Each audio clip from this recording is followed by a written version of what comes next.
Quiero hacer como algo gráfico, público, para compartir con ustedes una enseñanza posterior a este ejercicio. No diga amén inmediatamente, pero si usted considera que lo que he hecho está bien, usted dirá amén.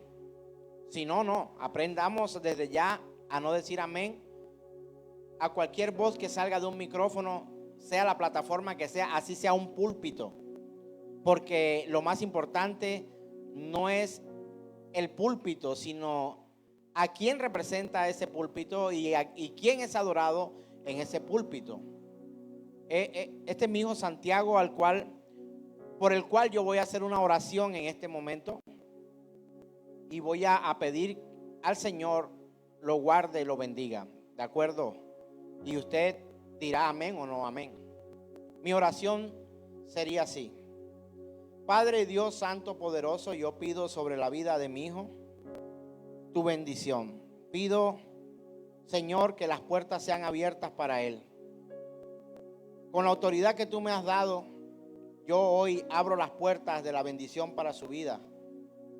Que todo lo que él haga le salga bien, Señor. Que no conozca el sufrimiento, ni la enfermedad, ni el dolor. Te lo pido en Cristo Jesús. Amén. ¿Y qué pasó?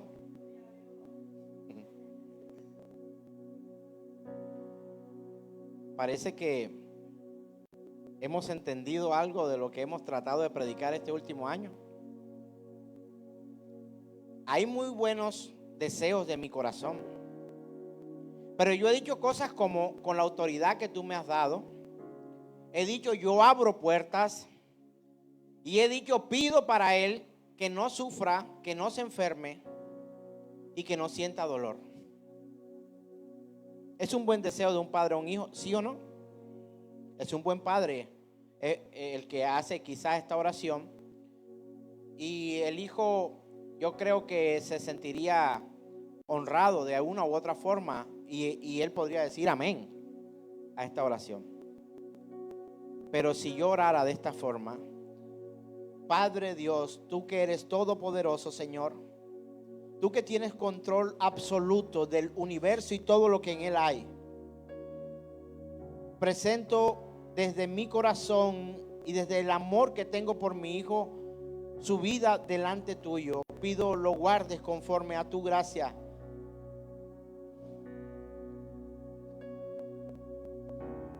Y que tu misericordia le alcance, Señor. Y que el día que no sea el día que él anhela o el día que él espera, él pueda verte.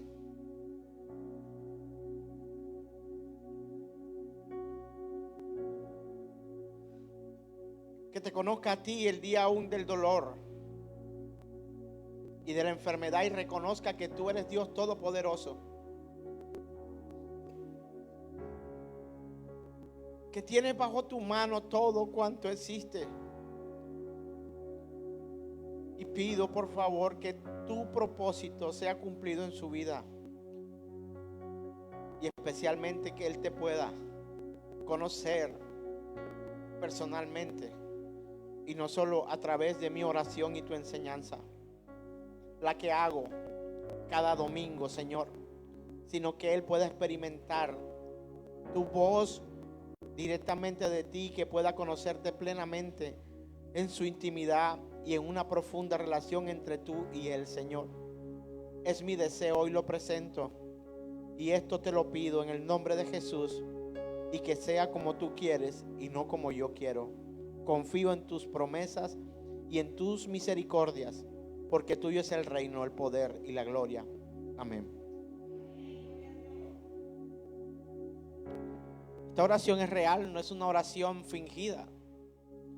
Es una oración que realmente hay en mi corazón. Y hoy, gracias Santi, el tema que quiero compartir con ustedes es: la iglesia se sujeta a su voluntad. El domingo anterior tratamos acerca de la oración y la forma en que muchas veces nos dirigimos a Dios. es posible hayan sentimientos y motivaciones sanas en nuestra oración, pero quizá la forma en la que oramos a Dios esté llena de errores o plagada de costumbres. Yo no dije nada malo al principio para dañar a mi hijo. Tengo buenos deseos para su vida. Pero hay algo de lo cual yo no podré librar a nadie. Yo no podré abrir puertas que Dios no quiere abrir. Él no podrá conocer al Señor, ni yo tendré el poder para declarar sobre su vida todo el bien que yo quisiera, si no es por la misericordia de Dios en él. Y estamos en una era, en una época donde parece que el cristiano fuera tan poderoso o incluso en algunos casos más poderosos que Dios cuando hacemos oración. Y cuando usted y yo hacemos oración, necesitamos sujetarnos a la voluntad del Señor. No está mal que usted ore, pero su oración tiene que ser una oración que contenga realmente en su corazón, en su vida, en nuestras vidas, que contenga nuestra oración una verdadera sujeción a la voluntad del Señor. Mi padre ha enfermado. Yo no quiero que él sufra, pero yo no puedo evitar el sufrimiento que Dios quiera permitir que él pase. Y esto no hace a Dios malo. Porque si mi corazón se quebranta y anhela que mi padre, a quien amo, no sufra, no podré nunca comparar mi amor, aunque sea real, con el amor que Dios tiene por él. Porque mi padre, si fuera un pecador, Dios lo amara. Si fuera su servidor, como lo es, y un hombre que ora y se sujeta a la voluntad del Señor, también lo amaría o lo ama. Estoy seguro de su amor por él. Y creo que aunque yo lo ame mucho y sienta el amor por mi padre, creo que nuestro Padre Celestial ama más a mi papá que yo mismo.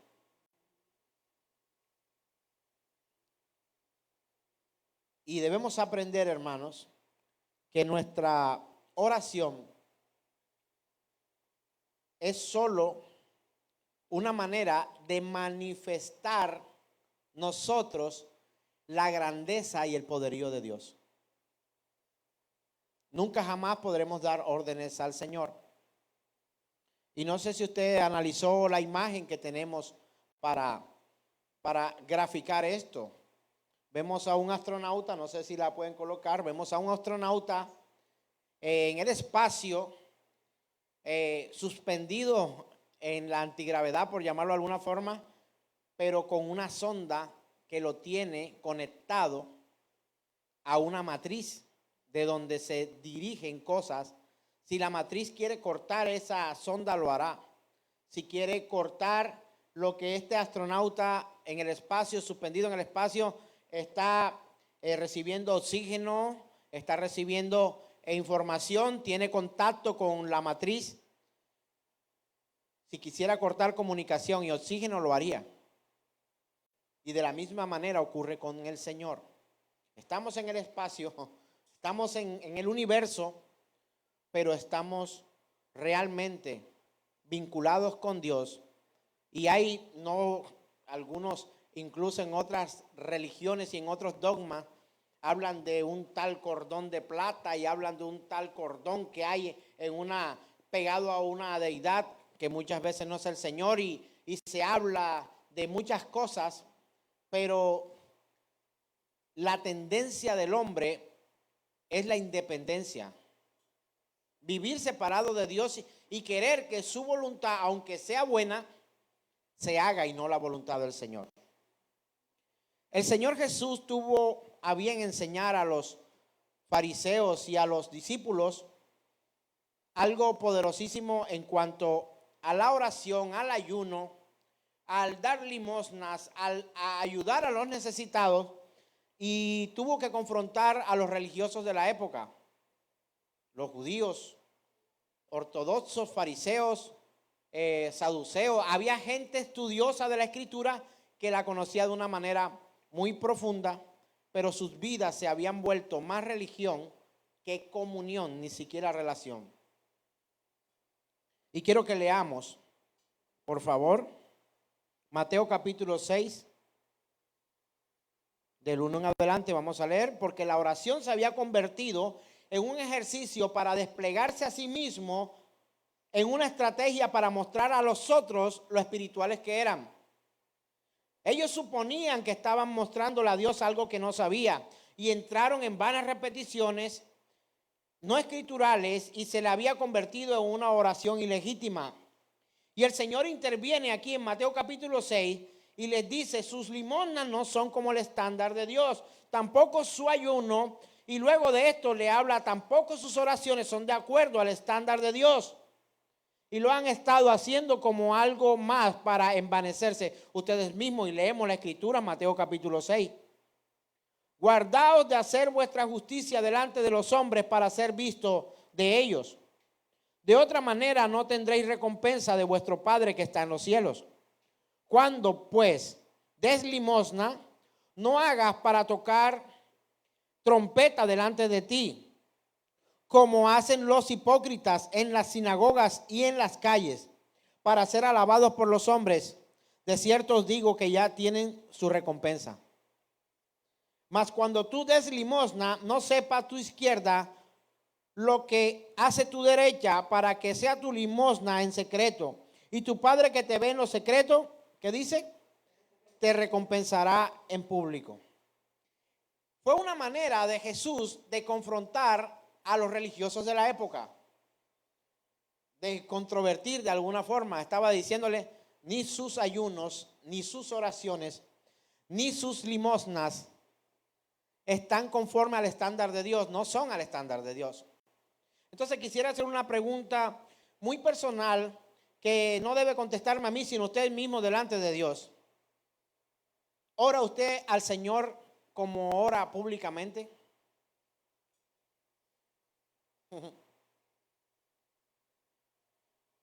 De pronto llamamos a un hermano para que venga, o una hermana: venga, oremos acá por esta persona que tiene una enfermedad, vamos a orar al Señor. Y empezamos a tener hasta un cambio de voz en muchos momentos. Y decimos cosas públicamente que no somos capaces de decirle al Señor en lo privado. El Señor, aquellos practicantes del judaísmo, estudiosos de la Escritura, maestros de la ley, tuvo una oportunidad para llamarle hipócritas. Pero esto de mi parte hacia ustedes no es muy bien recibido. Pero el Señor a ellos le llamó hipócritas. Porque eran oraciones, eran ofrendas, eran dádivas, eran ayudas que prestaban a otras personas con un solo fin: envanecerse, autoalimentar su ego, ser vistos por los hombres. Si su respuesta es no, algo está pasando con su oración. No es que esté del todo mal, porque eso lo desconozco, pero hablo de lo que Jesús mismo enseñó y mostró como un error a esos religiosos de la época.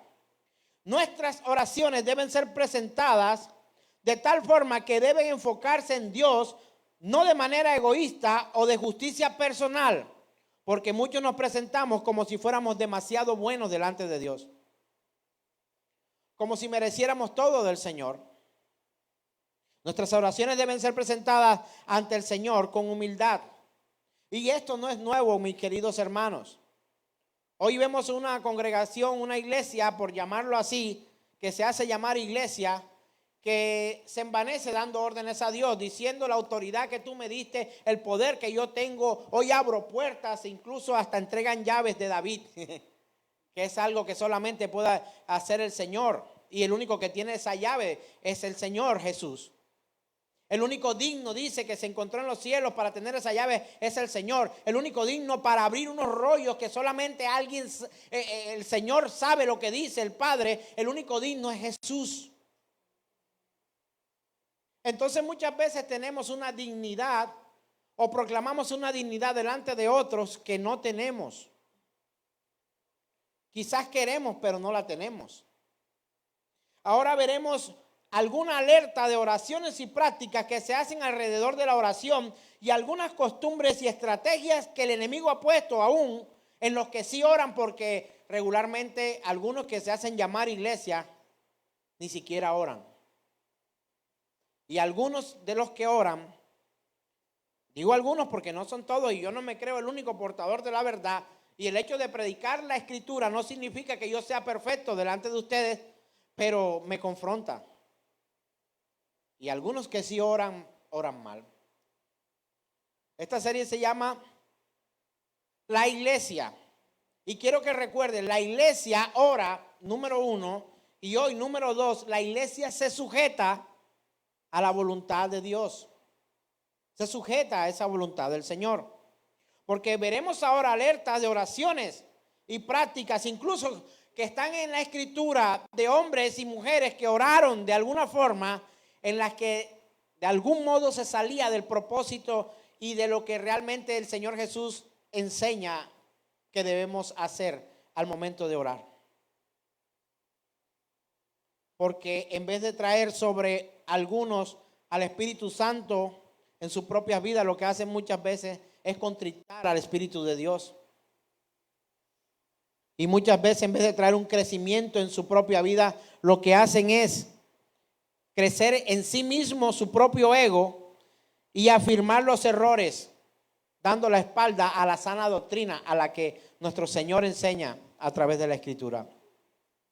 ¿Alguien se acuerda de un hombre llamado Jacob? Me voy a meter en camisa de 11 varas, porque Jacob es considerado un patriarca. Jacob es considerado un hombre de fe. Jacob ha sido considerado un hombre al cual usó Dios y hace parte de la genealogía de Cristo, de los antecesores del Señor.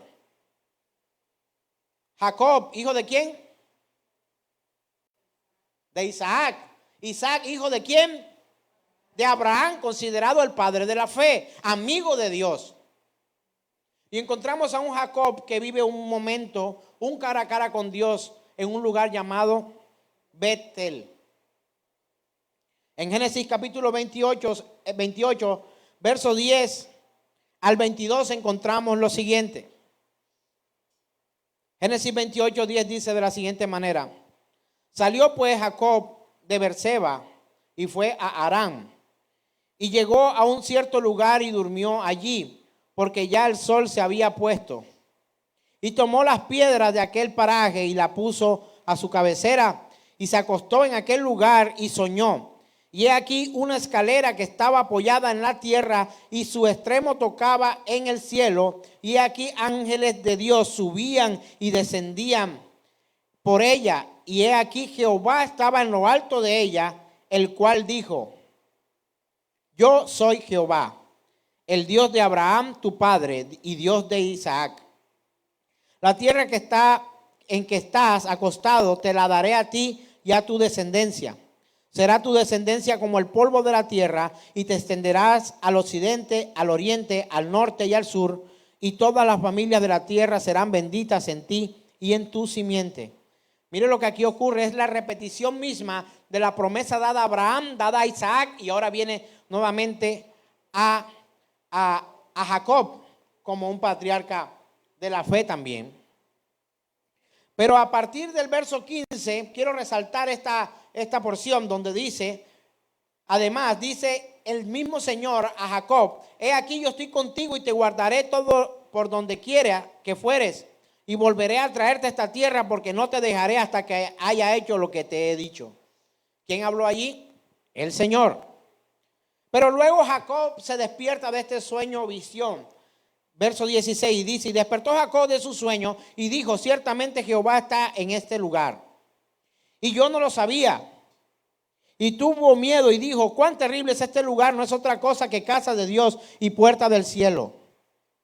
Pero a partir del verso 18, Jacob tiene una actitud que tiene, no sé si usted no vaya a estar de acuerdo conmigo en esto, por eso digo, me voy a meter en un problema con los estudiosos. Pero ocurre algo que pareciera cambiar el rumbo de su momento con Dios. Dice el verso 18, y se levantó Jacob de mañana, tomó la piedra que había puesto de cabecera y la alzó por señal, la subió a los cielos y derramó aceite encima de ella y llamó el nombre de aquel lugar Bet-El, que significa como un cara a cara con Dios, ¿verdad? Y dice, aunque Luz era el nombre de la ciudad primero, e hizo Jacob voto diciendo, ahora, ¿de quién era el voto principal? ¿O quién hacía pacto con quién? Dios hacía pacto con Abraham, con Isaac y ahora con Jacob. Una tradición, por llamarlo de alguna manera, del mismo voto o el mismo pacto, más bien, que el Señor le prometió a esta generación después de Abraham. Pero entonces Jacob toma una posición para él hacer ahora un voto con Dios. No está mal de prometer a Dios cosas, pero no tardes más bien en cumplirla. No sea tu boca ligera para prometer y no cumplir. Lo dice la Escritura. Pero mire lo que hace Jacob. Dice el verso 20, e hizo Jacob voto diciendo, si fuere Dios conmigo, y si Dios me guardara en este viaje en que voy, y si Dios me diera pan para comer y vestido para vestir, y si Dios me permitiera volver en paz a la casa de mi padre, Jehová será mi Dios. Y leemos por encima, pero aquí hay una actitud sobrepuesta a la voluntad expresa, clara, concisa de parte del Señor.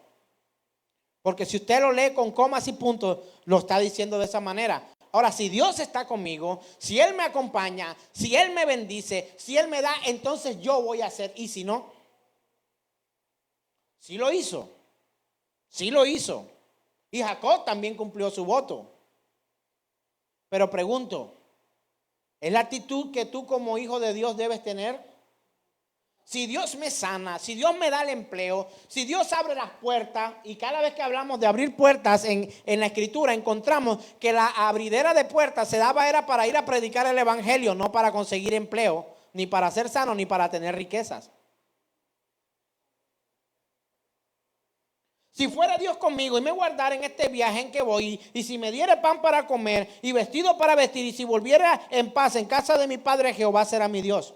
Y esta piedra que he puesto por señal será casa de Dios, y de todo lo que me dieres el diezmo apartaré para ti. Le está diciendo, te voy a dar en respuesta a tu bendición. La pregunta que me hago es la siguiente. Y si no era como Jacob oraba al Señor, entonces no apartaría el diezmo, que en ese momento no era ley nacional como impuesto de la nación de Israel. No estaba la norma, no estaba la ley. El dar a Dios no es por ley ni por impuesto. Le damos a Dios porque Él merece que honremos su nombre. Y vamos a ver en la Escritura de por qué nosotros damos, y hay alguien que lo enseña muy bien. Pero le damos a Dios bajo estos preceptos. Esto es lo que hoy enseña la autodenominada iglesia. Si tú sanas a mi padre, si tú bendices a mi hijo, si tú haces esto conmigo, si tú me das el empleo, si tú me das la casa, si tú me das el carro, entonces yo voy a hacer esto por ti. Mis antiguos padres de esta tierra colombiana le llamaron trueque. Si tú me das, yo te doy. Si no me dan, entonces no te doy. Él es quien provee de todo. Y quiero que leamos, por favor, primero de Crónicas 29, 10 en adelante. Primero de Crónicas 29, del 10 en adelante. Asimismo se alegró mucho el rey David y bendijo a Jehová delante de toda la congregación. Y dijo David: bendito seas tú, oh Jehová de Israel, nuestro padre. Israel, Jacob. Está viendo una relación ahora en su oración. Porque David venía con la misma promesa de sus antepasados, de sus antecesores. Y David dice: bendito seas tú, oh Jehová, Dios de Jacob, de Israel, nuestro padre. Ya Jacob no era Jacob, sino Israel. Dios le había cambiado el nombre. Desde el siglo hasta el siglo. Tuya es, oh Jehová, la magnificencia y el poder, la gloria y la victoria y el honor. Porque todas las cosas que están en los cielos y en la tierra son tuyas. Tuyo, oh Jehová, es el reino y tú eres excelso sobre todo. Las riquezas y la gloria proceden de ti. Y tú dominas sobre todo. En tu mano está la fuerza y el poder. Y en tu mano el hacer grande y el dar poder a todos. Ahora pues, Dios nuestro, nosotros alabamos y loamos tu glorioso nombre. Porque ¿quién soy yo y quién es mi pueblo para que pudiésemos ofrecer voluntariamente cosas semejantes?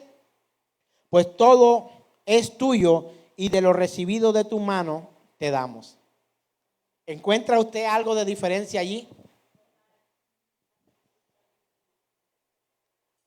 Ahora, yo no estoy llamando impío a Jacob. Yo no vengo a insultar a Jacob. De hecho, un día me propondré a tratar de limpiar la honra de Jacob, porque él dicen que era el usurpador, el tramposo, el no sé qué, y su nombre literalmente lo que significa es el que es tomado por el calcañar. El que es tomado por el tobillo, por el talón. Y entonces, ¿qué pasa? ¿Qué ocurre en esto, hermano? En que algunos han inflado su ego y han negociado con Dios con las cosas que a Dios pertenecen. Y vamos a aprender mucho hoy de esto. Porque es una muestra de fidelidad de nuestra parte a Dios cuando damos a Dios de lo que Él nos da y lo ponemos a su servicio.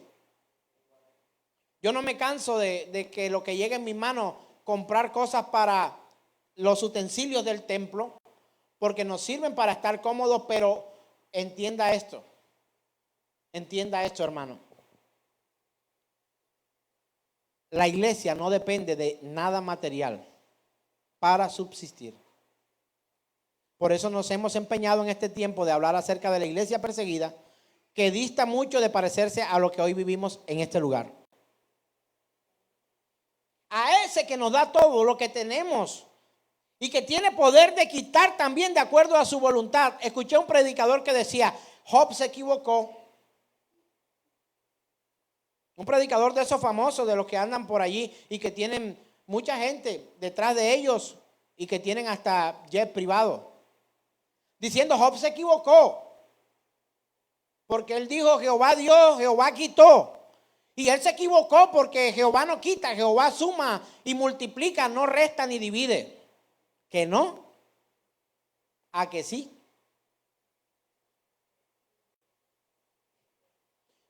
Jehová no divide. Jehová divide. Desde el principio en Génesis dividió los mares de la tierra, separó. De hecho, Jesús mismo dice: no he venido para traer unidad, yo he venido para traer división. He venido a poner en enemistad a la suegra con la nuera, a los padres con los hijos. Y de hecho, cuando yo escucho que alguien dice: uy, la división, esa división proviene del diablo. Hermano, en la iglesia de Cristo, no estoy hablando de la congregación Generación de Fe, en la iglesia de Cristo quedará lo que Él dispone. Porque todo está bajo su mano. Si usted viene y suma a este lugar, gloria al Señor. Pero si el Señor permite que usted se vaya a otro lugar, gloria al Señor también. Muchas gracias. Entonces, queridos hermanos y amigos, tenemos que ir entendiendo básicamente cómo nos relacionamos y cómo nos comunicamos y cómo tenemos comunión con Dios, porque queremos igualarnos a Él. No lo eres. Somos semejantes. Y si estudiamos más profundamente, somos como sombras de ese Dios. Y algunos no son ni siquiera sombra. Se parecen porque fueron hechos del mismo componente que usted y yo. Pero algunos no se parecen al Señor. Está como una hermana anciana a quien amo. Bueno, yo creo que en la eternidad el amor permanecerá, dice la Escritura.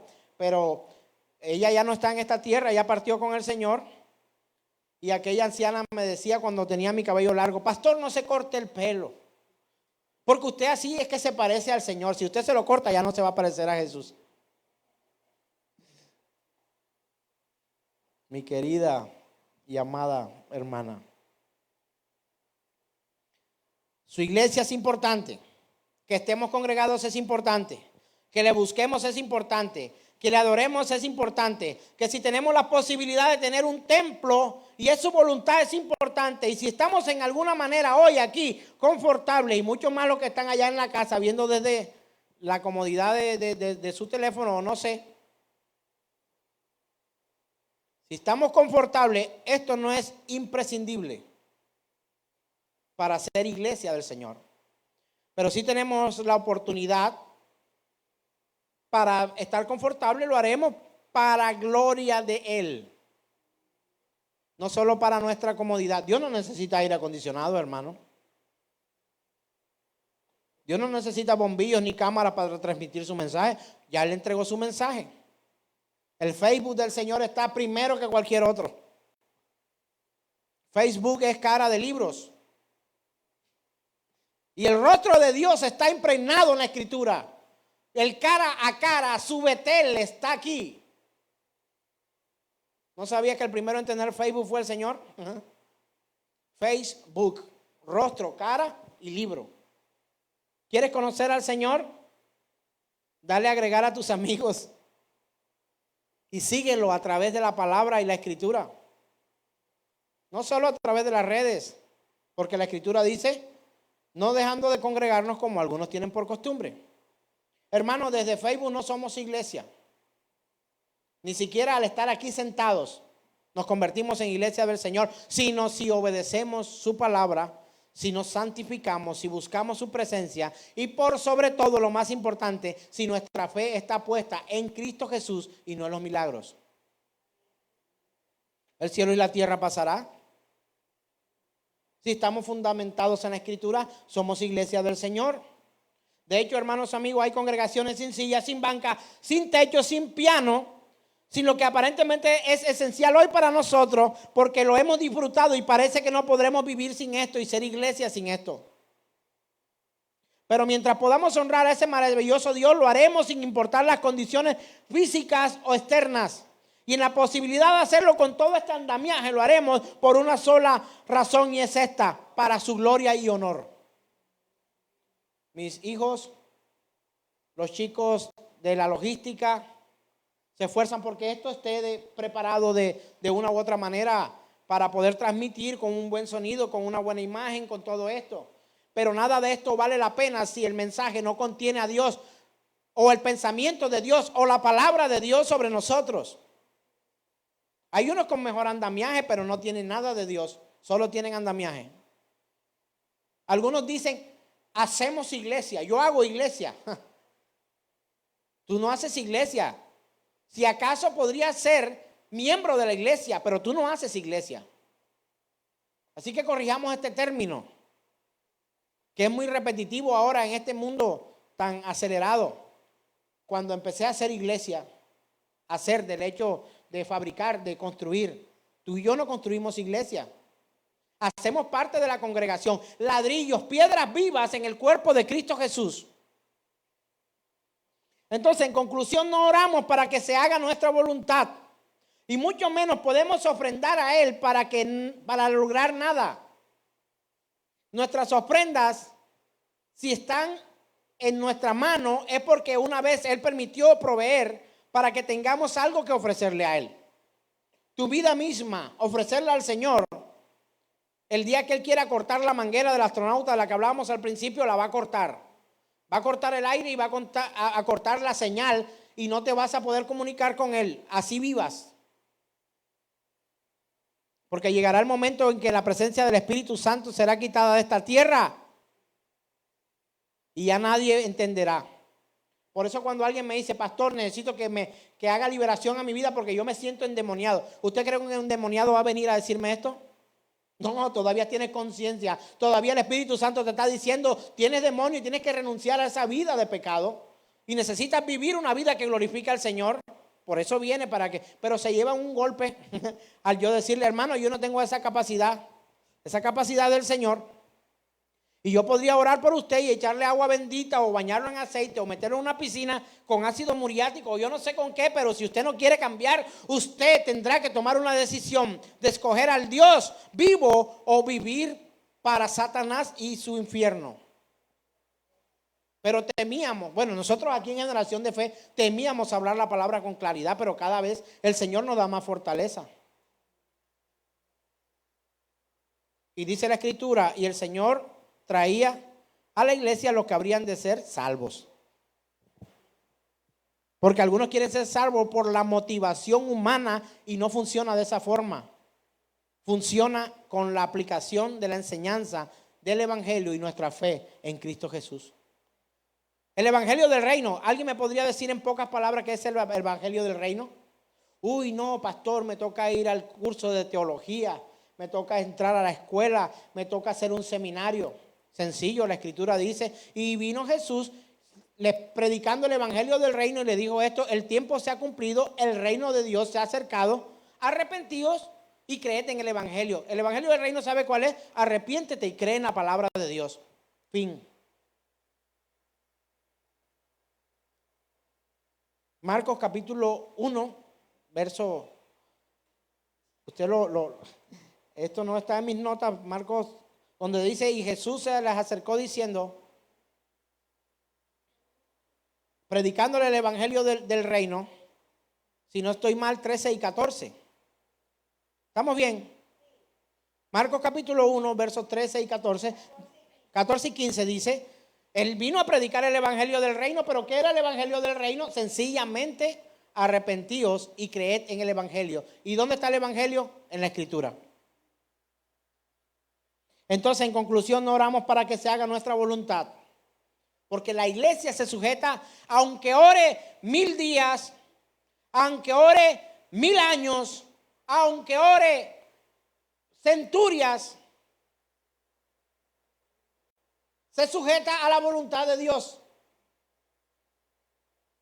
La iglesia tiene poder, sí, el que Dios quiere darle. En el momento que Él quiere darlo. Y por la razón que Él quiere darlo. Y la básica de esto es para que su nombre sea exaltado y glorificado y no volvernos famosos a los que predicamos la palabra, bien o mal. Predicar la palabra bien o mal, digo.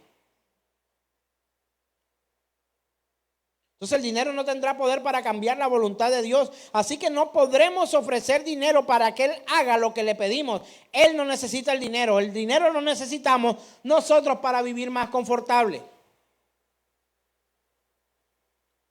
Si es posible y es su voluntad, mientras que el Señor viene por su iglesia, nada más.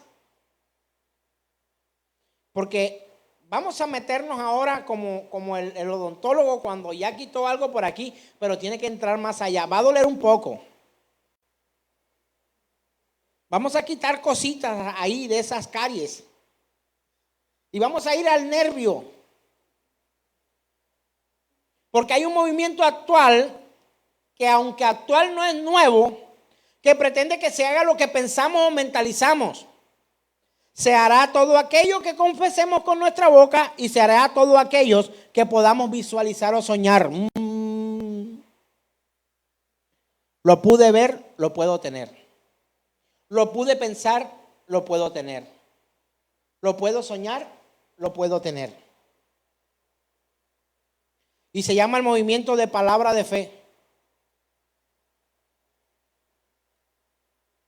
Que es igual al mismo movimiento de la prosperidad.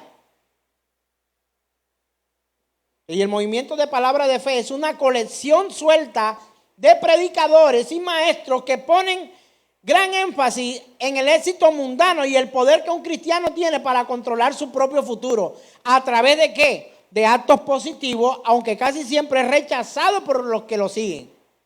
No, es que ese predica la palabra y ese tiene un poder tremendo. Uy, este predicador, vea Dios, mira, después de Dios ese man.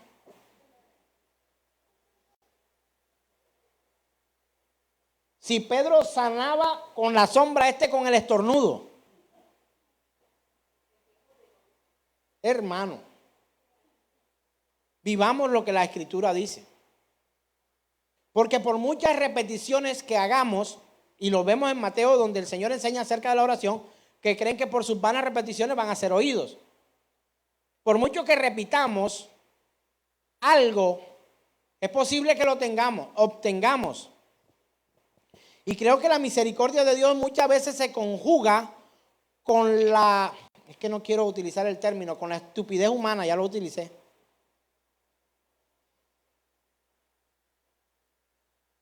Es que se van a abrir las puertas, quiera o no quiera. Es que yo lo ordeno con la autoridad que yo tengo. Hermano, no juegue a ser pequeños dioses, como está allí escrito en un salmo. Vosotros sois como pequeños dioses. Porque el enfoque acerca de pequeños dioses no tiene nada que ver con quitarle el trono al Señor. Otro día vamos a hablar acerca de esto. Porque es posible que gente me pueda estar escuchando. Como yo no veo los comentarios, puede decir, no, pero es que la Biblia dice que somos como pequeños dioses. Bueno, el último que trató de hacer eso, de quitarle el lugar al Señor, lo echaron del cielo y su nombre es Lucero, Lucifer, llamado diablo. Y se preparó inmediatamente, no porque el Señor no lo tuviera así, porque partiríamos de que la omnisciencia no estaría como atributo de Dios, un infierno preparado para él y sus demonios. Entonces no juguemos a ser pequeños dioses, como tampoco juguemos a ser la oveja número 100. No juegues a ser la oveja número 100. Porque si por ego o por orgullo pretendemos que se abandonen 99 para que nos persiguen a nosotros, sin arrepentimiento, es una gran irresponsabilidad. No juguemos a ser la oveja número 100. El pastor no me llama, el pastor no me ama, el pastor no me quiere, el pastor no es capaz de dejar las 99 y venirme a buscar a mí. Pero hermano, si usted lo que está combatiendo es con su ego y con su orgullo, porque lo que yo he querido predicarle, usted no lo quiere aceptar. No juguemos a ser pequeños dioses. No es porque la Biblia dice, y este texto se utiliza mucho, el pastor tiene que abandonar las 99 y venirme a perseguir a mí. Esa es la voluntad del Señor cuando tú eres consciente de que has fallado, cuando tú entiendes que hay cosas por las cuales debes arrepentirte y pedir perdón. Ahora, y si no te piden perdón a ti por una falla que alguien haya cometido contigo, ejemplo yo, ¿sabe cuál es tu obligación como iglesia? Perdonar, llamarme a cuentas, sentarte conmigo y decirme en qué te he agraviado. Y mi posición como iglesia debería ser aceptar el llamamiento de atención si tiene razón, mostrar los argumentos si no la tiene y también perdonar, llamar y recibir a esa persona. Así que ni juguemos a ser pequeños dioses, ni juguemos a ser la oveja número 100. La oveja número 100 tiene una gran responsabilidad. ¿Sabe cuál es la oveja número 100? La oveja 100 necesita dirección, confrontación con su pecado, con su rebeldía. Pero si la oveja número 100 decidió vivir de otra forma, ya no será culpa de nosotros. Porque es que ese pasaje lo usan para golpearnos a nosotros los predicadores y a los que servimos al Señor con la responsabilidad de ser un pastor. Este movimiento de palabra de fe, hermanos, igual a la prosperidad, son para que el deseo de ellos se cumpla en Dios. Solamente dilo, solamente repítelo. Y las afirmaciones principales del movimiento de palabra de fe o prosperidad son que el deseo de Dios es que todos los cristianos sean felices, sanos, prósperos y que no sufran. ¿Sabe una cosa? No hay cosa más absurda que esta. Porque yo leo los hombres de la Biblia, no los hombres del mundo. El apóstol Pablo, si alguien sufrió en la escritura, como hombre o humano, aparte de Cristo, por supuesto. Varón de dolores, experimentado en quebranto, y quien nos puso ahí en esa cruz fue el Señor, no tú y yo. Isaías 53, con todo esto Jehová quiso quebrantarlo. ¿Quién lo quiso quebrantar? Jehová, el Señor. Isaías 53, no lo digo yo, lo dice la Escritura. Pero si hablamos de hombre, el apóstol Pablo entonces sería próspero y nunca habría tenido necesidad de nada. ¿Sí o no? Entonces las afirmaciones de este movimiento es que expresemos nuestros deseos, que vivamos esto, y nosotros tenemos que entender que no. De hecho, Job también es alguien, en Job capítulo 1, verso 8, ahí la encontramos, en la Escritura dice, y Jehová dijo a Satanás, ¿no has considerado a mi siervo Job, que no hay otro como él en la tierra, varón perfecto y recto y temeroso de Dios y apartado del mal?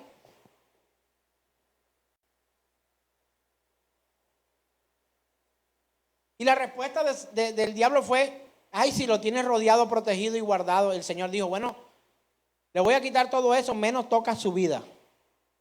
Y Job sufrió, y usted sabe la historia de Job. ¿A cuánto le gustaría ser como Job? Por aquí dicen que no, por aquí dicen que no, por aquí dicen que no. Memito y yo. Nada más Memo y yo.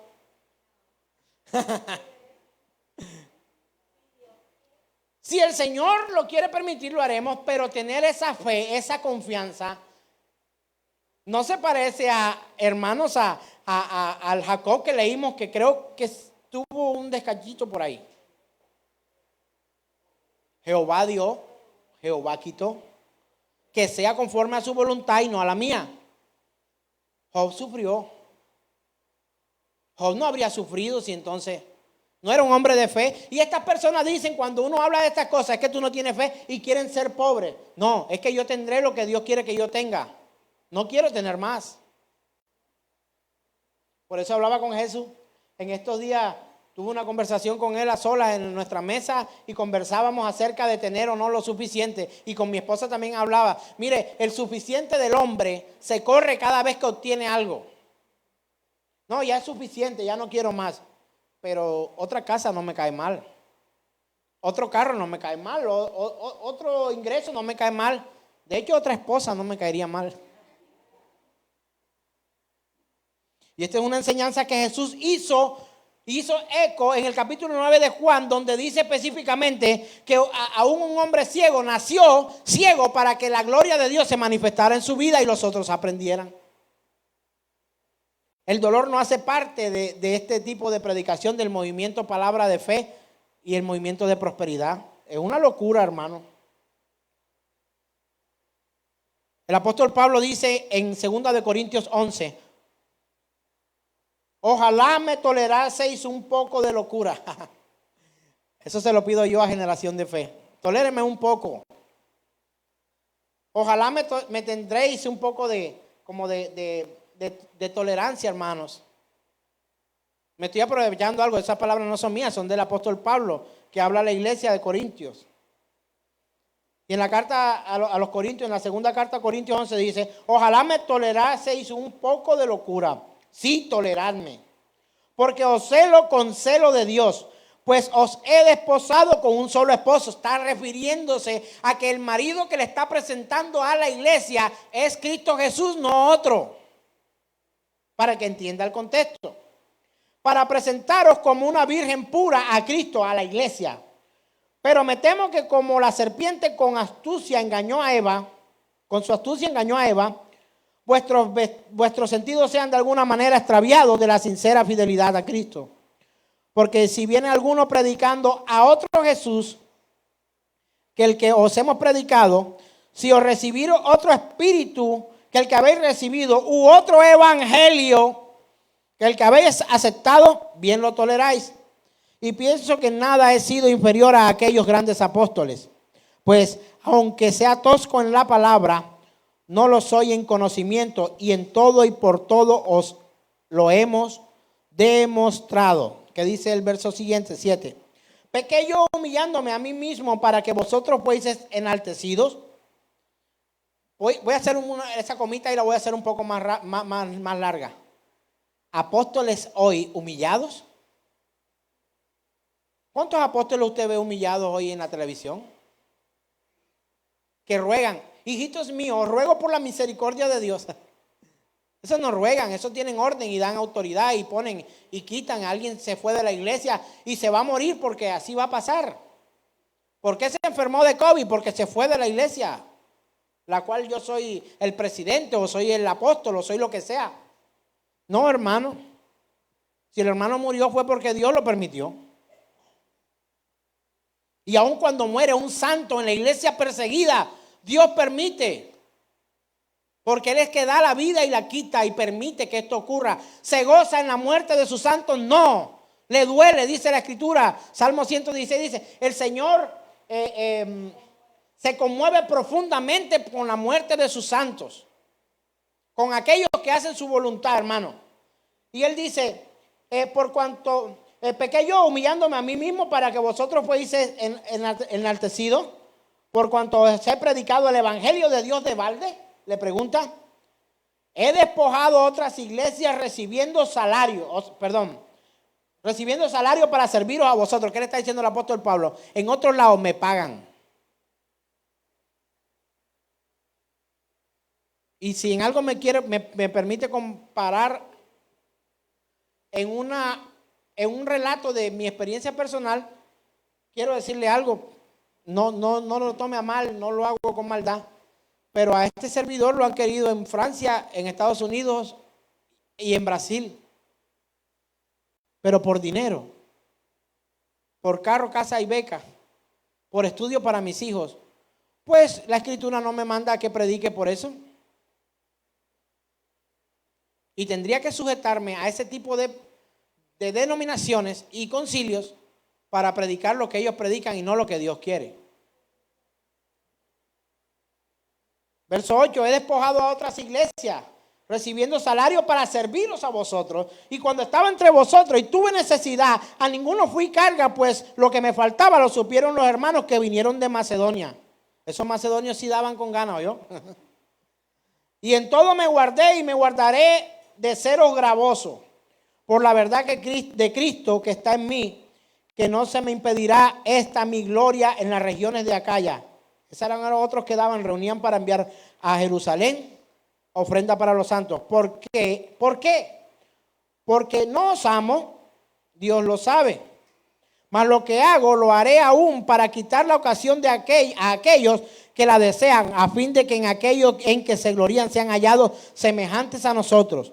Porque estos son falsos apóstoles, obreros fraudulentos, que se disfrazan como apóstoles de Cristo. Y no es maravilla, porque el mismo Satanás se disfraza como ángel de luz.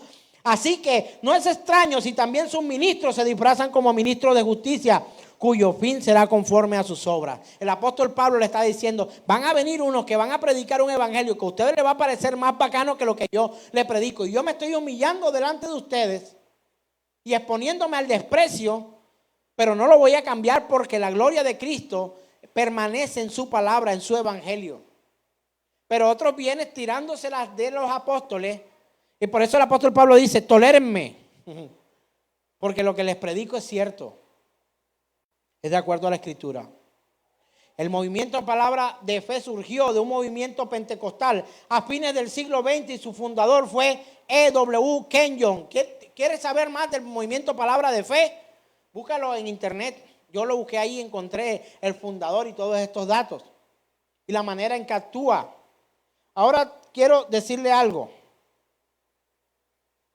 Uno de sus argumentos más poderosos se encuentra en 1 Corintios 4. Verso 13. Dice, pero teniendo el mismo espíritu de fe conforme a lo que está escrito, creí, por lo cual hablé. Nosotros también creemos, por lo cual también hablamos. Entonces ellos usan esta palabra para decir, repite, porque la Biblia dice, creí, por lo cual hablé. Entonces si tú no lo dices, no lo vas a tener. No, mi querido hermano, mi querido amigo que me escucha, si lo repites y lo repites, pero está dentro de la misericordia de Dios, lo vas a tener. Pero puedes repetirlo 100,000 veces más, que si Dios no quiere no vas a obtener absolutamente nada. Pero yo no sé qué leen. Hermano, ¿por qué te predico esto? Porque no quiero que seas confundido, que seas confundida. Porque la escritura, en la escritura está todo y este mismo versículo que usan tiene un componente que parece que obviamos solamente sacar una parte de este texto. Dice, pero teniendo el mismo espíritu de fe, ¿cuál? Al Espíritu Santo. Y dice, conforme a lo que está, ¿qué? Pero teniendo el mismo espíritu de fe conforme a lo que está escrito. Conforme a lo que está escrito, hermano. No conforme a lo que se me ocurre. Pero teniendo el mismo espíritu de fe, conforme a lo que está escrito, creí, por lo cual hablé. Nosotros también creemos, por lo cual también hablamos. Y este es el fundamento que utiliza este movimiento para decir que hablemos para poder obtener. Y ahí mismo lo dice en ese mismo versículo, pero si leemos todo el contexto completo, 2 de Corintios 4, 7 en adelante, 2 de Corintios 4, del 7 en adelante, dice de la siguiente manera. Pero tenemos este tesoro en vasos de barro.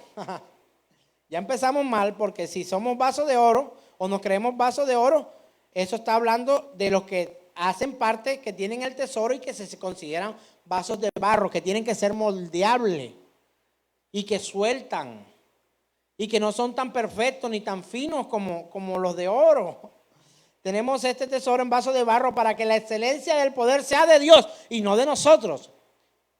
Y aquí empieza a hablar acerca de todo el contexto de esta escritura, que parece que obviaran los que dicen que esta palabra nos da permiso para repetir y repetir y obtener de parte de Dios lo que Él no quiere darnos. El verso 8 dice que estamos atribulados en todo, mas no angustiados. ¿Eso es lo que predica ese movimiento? No. Este movimiento dice que tú no vas a sentir mal, que el dolor no llegará a tu vida, que tú tendrás lo que quieres, sueña y ganarás el mundo. El poder de Dios se manifestará en tu vida cuando tú abras, digas que se abren las puertas se van a abrir, declarando, entre comillas, un poder que no tenemos, sino solamente Dios tiene. ¿Y esto por qué están diciendo esto? Porque dice, estamos atribulados en todo, mas no angustiados, en apuros, mas no desesperados, perseguidos, mas no desamparados, derribados, pero no destruidos, llevando en el cuerpo siempre, por todas las partes, la muerte de Jesús, para que también la vida de Jesús se manifieste en nuestros cuerpos. Porque nosotros que vivimos siempre estamos entregados a muerte por causa de Jesús, para que también la vida de Jesús se manifieste en nuestra carne mortal. De manera que la muerte actúe en nosotros y en vosotros la vida. Pero teniendo el mismo espíritu de fe, conforme a lo que está escrito, creí, por lo cual hablé. Nosotros también creemos, por lo cual también hablamos. Sabiendo que el que resucitó a Jesús, a nosotros también nos resucitará con Jesús y nos presentará juntamente con vosotros. Porque todas estas cosas padecemos por amor a vosotros, para que abundando la gracia por medio de muchos, la acción de gracia sobreabunde. ¿Para qué? Para la gloria de Dios. Por tanto, no desmayamos antes, aunque nuestro hombre exterior se va desgastando. Eso es lo que dice la doctrina de movimiento de palabra de fe y la doctrina de la prosperidad. No. ¿Qué dice? Por tanto, no desmayamos, aunque este cuerpo, este hombre exterior se va desgastando. El interior, no obstante, se renueva día a día. Porque esta leve tribulación, o sea, está viviendo un momento de dificultad momentánea, produce en nosotros un cada vez más excelente y eterno peso de gloria, no mirando nosotros las cosas que se ven, sino las que no se ven. Pues las cosas que se ven son temporales, pero las que no se ven son eternas. Y este pasaje habla más bien de soportar los padecimientos en el Señor, y no que tengamos derecho para repetir y repetir, o pensar y soñar, visualizar para poder obtener lo que nosotros anhelamos. Hermanos, la iglesia se sujeta a la voluntad de Dios. Ninguno de nosotros es superhéroes para declarar, para, ¿cómo el otro? Decretar Yo declaro, yo decreto, yo ordeno, yo amarro, yo ato, todo, yo establezco. No, hermano, esta no es forma de acercarnos al Señor. Todo se hará conforme a su voluntad. Mire, y la misericordia de Dios no se va a cambiar, incluso como cuando en el momento en que tomamos la decisión de decir estas palabras, se cumplen, no porque la hayamos dicho, sino porque están en el plan de Dios. Y aquí llega una confusión porque dicen, el hermano ató, amarró, estableció, decretó y ordenó y se cumplió. No, estaba dentro de la misericordia de Dios y el amor de Dios no cambia. Entonces el Señor se encontrará con gente que orará de la forma correcta y de pronto al lado alguien que dirá con todo este tipo de atributos humanos, tener poder para que las cosas se den, pero el Señor lo hará por su misericordia, pero no por orden. ¿Quién manda a Dios? Dígame. ¿Quién manda al Señor? Entonces, mis queridos hermanos, solo el Dios es el creador soberano del universo. Génesis 1:3 dice la escritura: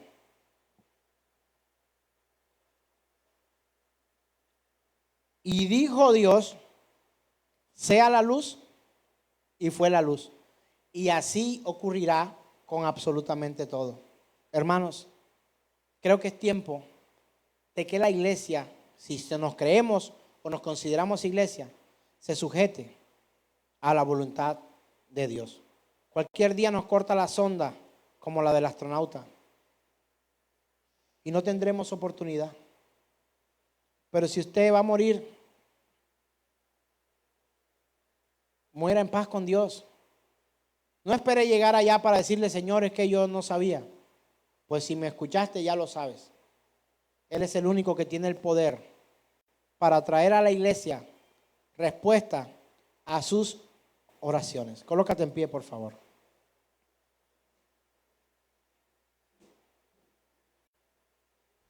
Primera de Timoteo 6:13 dice lo siguiente: te mando delante de Dios que da vida a todas las cosas y de Jesucristo, que dio testimonio de la buena profesión delante de Poncio Pilato, que guardes el mandamiento sin mácula, sin reprensión, hasta la aparición de nuestro Señor Jesucristo. ¿Hasta cuándo la iglesia debe sujetarse a la voluntad de Dios? Hasta siempre. Hasta siempre. Verso 15, la cual a su tiempo mostrará el bienaventurado y solo soberano. Solo soberano. ¿Qué quiere decir soberano? Que puede hacer lo que quiere, que puede disponer. Y solo soberano. Y solo soberano, Rey de reyes y Señor de señores. El único que tiene inmortalidad. Que habita en la luz inaccesible. A quien ninguno de los hombres ha visto ni puede ver. Al cual sea la honra y el imperio sempiterno. ¿Sabe usted qué es sempiterno? Para el que no sabe le digo, es para siempre, eternamente, no tiene fin. Sempiternamente es que no acabará, ¿de acuerdo? Y dice amén. ¿Cuántos dicen amén a esa escritura?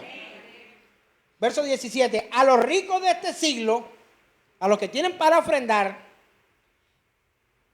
a los que quieren comprar milagros, dice el Señor, a los ricos de este siglo manda que no sean altivos,